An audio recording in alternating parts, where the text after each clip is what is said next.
Tersangka pembunuhan pegawai bank di Pembunuhan sadis terhadap seorang karyawati bank terungkap. Misteri kasus pembunuhan. polisi sudah menangkap pelaku pencurian disertai pembunuhan terhadap pegawai bank. Polisi memeriksa rekaman kamera pengawas dari beberapa titik.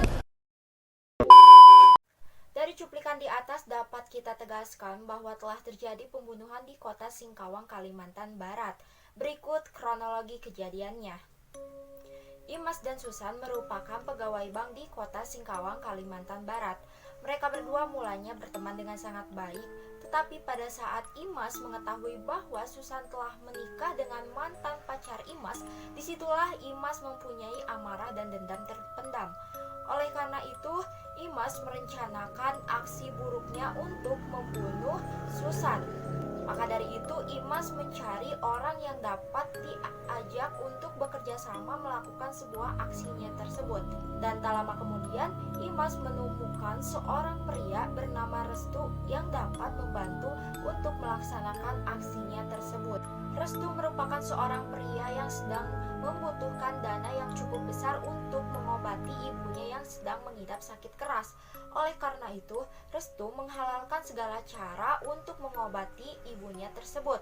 Setelah Restu berbincang-bincang banyak dengan Imas, akhirnya Restu menjalankan sebuah aksinya tersebut, yang dimana pada saat itu Restu bergegas mengikuti Susan yang akan berangkat ke tempat kerja. Setibanya Susan di tempat kerja, Susan dikagetkan oleh seorang pria yang berusaha menutup pintu bank tersebut. Susan berusaha kabur, tetapi apalah daya Susan yang melihat bahwa pintu bank tersebut telah ditutup oleh Restu.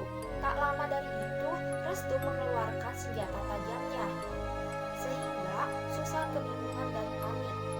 Tak lama dari itu, Restu langsung menusuk bagian tubuh Susan. Oleh karena itu, Susan langsung pingsan karena terdapat beberapa tusukan di bagian tubuhnya tersebut. Bukan hanya membunuh, tetapi Restu juga mengambil sejumlah uang yang ada di area tersebut.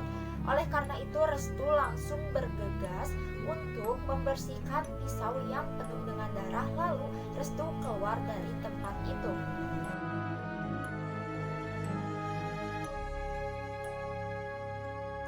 Latar belakang kejadian tersebut dipengaruhi oleh beberapa faktor.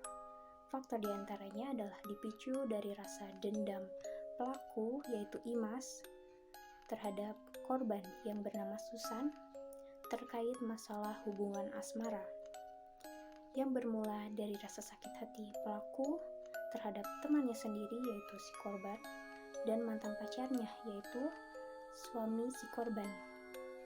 Dia dijanjikan akan dinikahi oleh mantan pacarnya, tetapi bohong dan malah menikah dengan korban, sehingga dia beranggapan bahwa korban sebagai wanita perebut dan ia meluapkan emosinya dengan merencanakan suatu pembunuhan.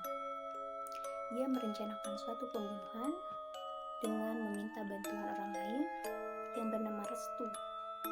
Restu dibayar untuk melakukan suatu aksi pembunuhan dengan imbalan yang cukup besar. Faktor penyebab Restu menyetujui kesepakatan itu karena masalah ekonomi yang sedang sulit dan ia terpaksa melakukan perbuatan keji itu.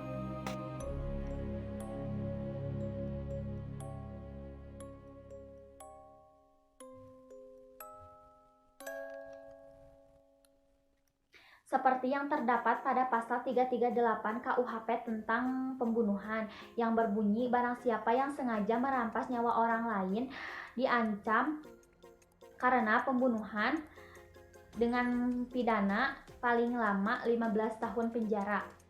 Selanjutnya pasal 362 tentang pencurian dengan bunyi barang siapa yang mengambil barang sesuatu yang seluruhnya atau sebagian kepunyaan orang lain dengan maksud untuk dimiliki dengan melawan hukum diancam karena pembunuhan dengan pidana paling lama 5 tahun penjara atau denda Rp60. Kasus ini direncanakan karena Bu Imas mempunyai dendam tersendiri kepada Bu Susan, sedangkan Parastu mengikuti arahan dari Bu Imas karena dia membutuhkan uang. Pasal 340, barang siapa yang dengan sengaja dan dengan rencana terlebih dahulu untuk merampas nyawa orang lain karena pembunuhan berencana dengan pidana mati atau penjara seumur hidup ataupun selama waktu tertentu paling lama 20 tahun.